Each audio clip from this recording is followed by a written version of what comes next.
CNI για το 2011 και κάτι καινούριο mixtape. Yo, και λέει: τα ακούσματά μου ήταν χτύπημα από την καρδιά μου, ραμμένο πάνω στα κοκαλά μου, διαφθαρμένα τα γραπτά μου. Και έχω λόγο που η ψυχή μου γίνεται φωνή όταν πέφτουνε για μάχη στην πλευρά μου.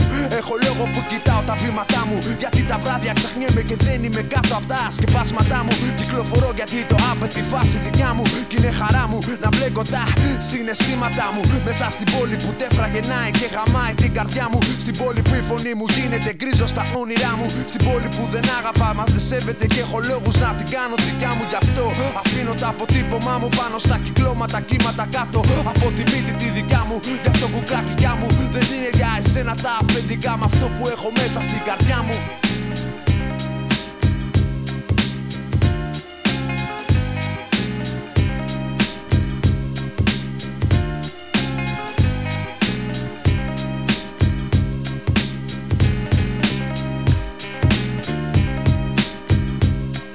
Ασημένια ξένια, μη εμπορευματοποιημένα υλικά καθιερωμένα για του λόγου την πένα.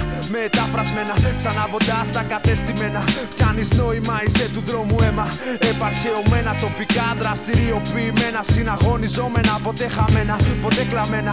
Ιδρυμένα, για του εμπορού την πένα. Συγχρονισμένα που ταυτίζουνε εμένα. Εξάγω λόγο darling, σημασίας μεγάλη. Μεταχειρισμένα, της φάσης είσαι ένα ψέμα. Ποτέ μου δεν ρίχνω το κέρμα. Αυστηρά μονοπολιμένα, συστημένα για τα βαμφακοφορεμένα. Φαρδιά που τα ανακοίταμένα, ίδιος από την πρώτη μέρα. Υπερήφανεύεσαι αφού είσαι ναι του κόσμου λέρα. Έχεις εξάντλημένα λάνια βρετανικά σπουδαγμένα. Σαν οικογενειακά τεθωρακισμένα.